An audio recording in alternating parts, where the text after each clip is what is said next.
हाँ, एक बात बताइए, मेरा किराया कब देंगे? किराया तो अभी 2-4 दिन की मोहलत दीजिए, मैं दे देती हूँ। आप अंदर आइए ना, अंदर आके बात करते हैं। देखिए मैडम, मैं कोई आपका रिश्तेदार नहीं हूँ जो अंदर आके बैठूंगा। मैं हूँ मकान मालिक और आप हैं किराएदार। पैसा दीजिए और मैं गेट से बाहर जाऊँ। शर्मा जी, बाहर ऐसे चिल्लाओगे ना तो पड़ोसी सुनेंगे तो क्या कहेंगे। अंदर आइए ना, अंदर बैठ के आराम से बात कर लेते हैं। अंदर आके भी तो आपसे किराया ही मांगूंगा ना। चलिए अंदर आता हूँ, दे दीजिए किराया।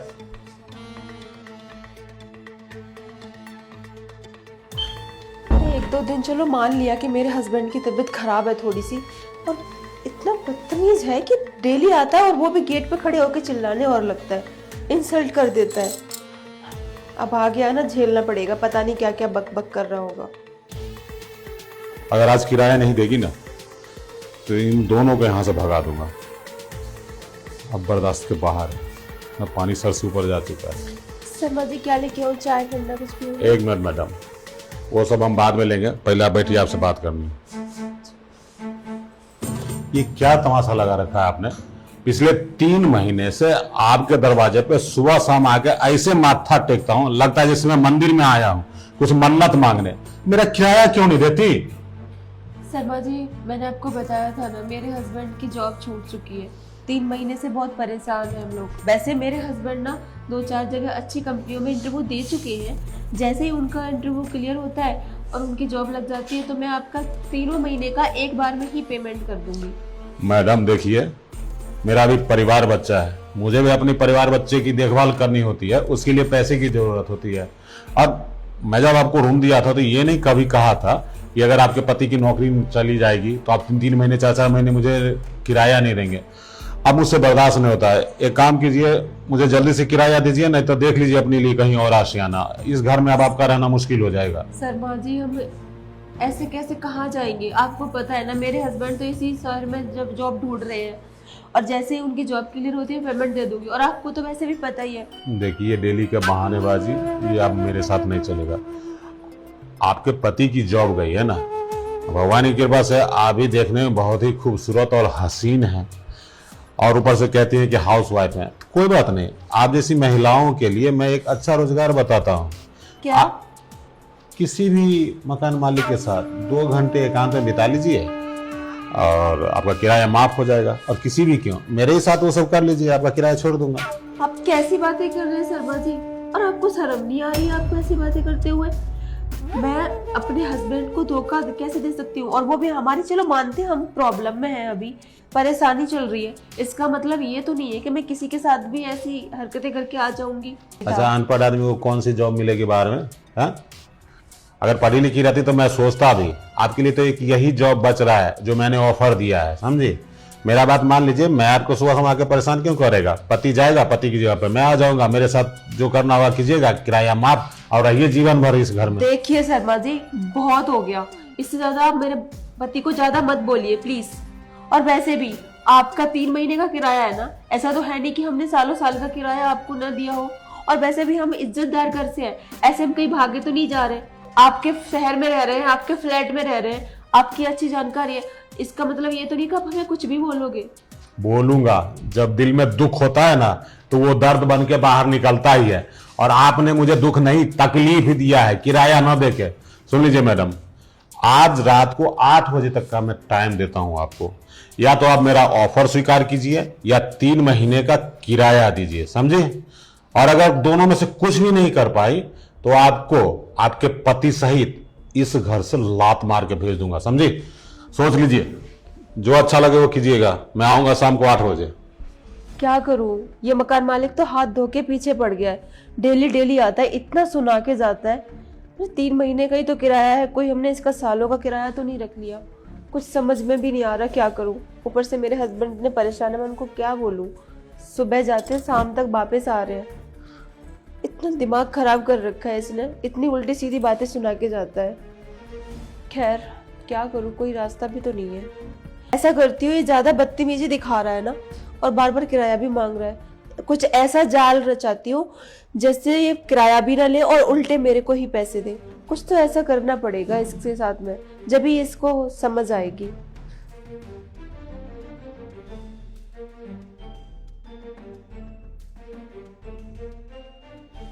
ओ मैडम जी, जरा घड़ी देखो, 8 बज गए हैं, जल्दी से किराया लेके आओ। और शर्मा जी कैसी लग रही हो?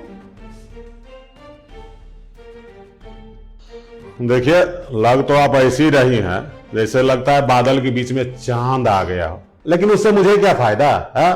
मुझे किराया दीजिए। अरे शर्मा जी, क्या आप भी हर वक्त पैसे पैसे चिल्लाते रहते हो?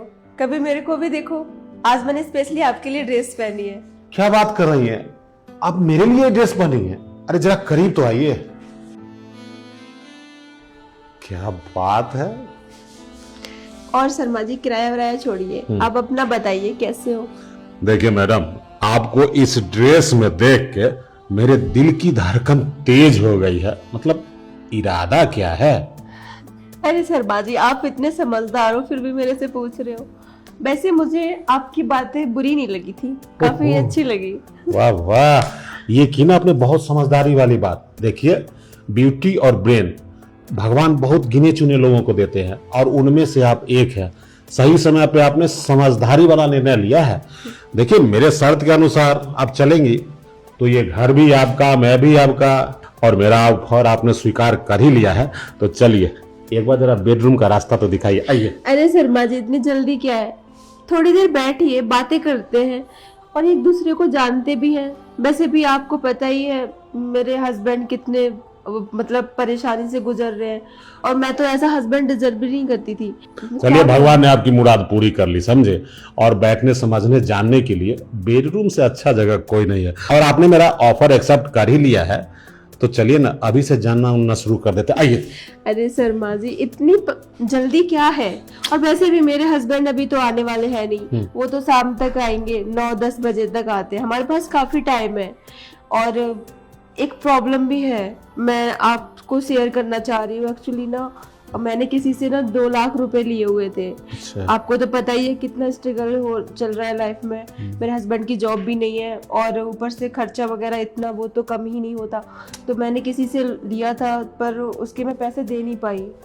मैंने सोचा था कि जैसे ही उनकी जॉब लग जाएगी तो मैं उनकी पेमेंट कर दूंगी, बट वो पेमेंट नहीं हो पाई और तो वो लोग मुझे धमकियां भी दे रहे हैं। देखिए मैडम, आपको किसी की धमकी से डरने की कोई जरूरत नहीं है, क्योंकि आपके लाइफ में मेरी एंट्री हो चुकी है। तो आप टेंशन मत लीजिए। अरे आपका टेंशन हम दूर कर देंगे, लेकिन जो अभी मेरा टेंशन बढ़ा हुआ है वो टेंशन तो खत्म कर दीजिए। चलिए। शर्मा जी, आप क्या बार बार बेडरूम बेडरूम? मैं तो आपके बारे में और आगे तक का सोच रही हूँ। आप तो सिर्फ बेडरूम जाने की बात कर रहे हो। देखिए, आप जो सोच रही हैं उसकी सच्चाई बेडरूम से ही पता चलेगा कि आप कितना दूर तक मेरे साथ जाना चाहती है। इसलिए मैं थोड़ा चेक करना चाहता हूँ आपको। शर्मा जी, मैंने सोच रखा है कि मैं चाहती हूँ कि मैं आपके साथ में बाहर जाऊँ, गोवा बीच पे जाके वहाँ पे बिकनी मैं आपके साथ घूमूं फिरूं और इंजॉय करें हम बहुत सारा। और वैसे भी आपको तो पता ही है मेरे हस्बैंड तो उनकी प्रॉब्लम क्या है। आप उस नल्ले की चर्चा छोड़िए, समझे। अरे मैं हूं ना, अब आपके सारे शौक सपने मैं पूरा करवाऊंगा। और वो जो बिकनी वाली बात कही ना गोवा बीच पे, वो तो मैं जरूर करूंगा, उसको वीडियो भी बनाऊंगा उसका, है ना। तो शर्मा जी, फिर बताइए प्लान कब का है? और एक बार मैं सोच रही हूँ जो मेरे ऊपर कर्जा है ना, वो एक बार उतर जाएगा तो फिर हम माइंड फ्री हो जाएंगे और टेंशन भी नहीं होगी। और आपको भी ऐसा अच्छा नहीं लगेगा ना बार बार बीच में हमें कोई डिस्टर्ब करे बार बार कॉल करके। अच्छा देखिए, डिस्टर्ब मत होइए, मैं हूं ना। बताइए किससे आप पैसा लेते हो, उसका नंबर दीजिए, अभी मैं फोन पे कर देता हूँ। आप ऐसा कीजिए ना शर्मा जी, मेरे नंबर पे कर दीजिए जिससे मैंने आपको ट्रांसफर किया था किराया, और मैं उसको फिर कर दूंगी अपने फोन से। कोई बात नहीं, अभी कर देता हूँ। यही अकाउंट नंबर है ना आपका? हाँ जी। ठीक है, ये लीजिए, हो गया। Thank you so much Sharma ji, आपने मेरी ना बहुत सारी प्रॉब्लम सॉल्व हो गई अब। ठीक है, अब हम ऐसा करते हैं शर्मा जी, आपने मेरी बहुत सारी बहुत बड़ी प्रॉब्लम मेरी सॉल्व कर दी है। Thank you so much. अब मैं चाहती हूँ कि आप ना थोड़ा सा ड्रिंक सिंक ले आइए, साथ में बैठ कर ड्रिंक करेंगे और एंजॉय करेंगे। वैसे भी मेरे कौन से हस्बैंड आने वाले हैं अभी। एक बात बताऊं डियर, हाँ अरे आपकी आंखों में जो नशा है ना, वो दारू पीने से कहाँ नशा आएगा। मुझे तो ऐसे ही नशा चढ़ा हुआ है। चलिए ना, फुल मजा लेंगे। शर्मा जी, अगर इस नशे को डबल करना है ना तो फिर ऐसा करते हैं, ड्रिंक तो लेके ही आइए, क्योंकि थोड़ा सा तभी थोड़ा मूड बनेगा ना। अच्छा कोई बात नहीं, आज पहली मिलन है हम लोगों की, तो आपकी बात को तो मैं काट नहीं सकता। आप टेंशन मत लीजिए, आप थोड़ा तैयारी वारी करके रखिए, मैं अभी लेके आता हूँ। ठीक है, आप जाइए, मैं जब तक रेडी होती हूँ। हाँ ठीक। अब फंसाना मुर्गा जाल में। बड़ा बकबक कर रहा था, डेली आके इतने मूड की दही कर रखी थी इसने, और वो भी 4-5 दिन से तो डेली आ रहा है। इसको ये समझ नहीं आ रहा कि मेरा हस्बैंड घर पे नहीं रहता, और जानबूझ के फिर भी मेरे घर पे आता है ना। परेशान कर रखा था इसने। एक काम करती हूँ, 2 लाख रुपए तो मेरे अकाउंट में आ ही गए हैं, और मेरा कौन सा यहाँ सामान है, उसी का सारा फुल फर्निश उसका ही मकान था। मैं ऐसे करती हूँ, मैं अपने हस्बैंड को कॉल करती हूँ और उनको बोल देती हूँ वो घर ना आए, मैं बाहर के बाहर ही, हम लोग ना यहाँ से कहीं दूर चले जाएंगे, फिर ढूंढता रहेंगे। ये सही है।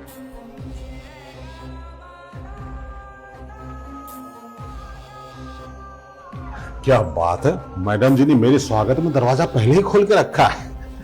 ठीक है, अच्छी बात है।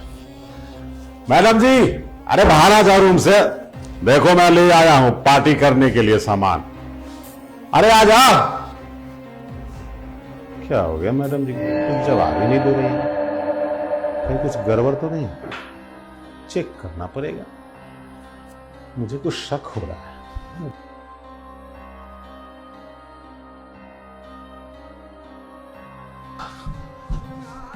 अरे घर का कोना कोना छान मारा।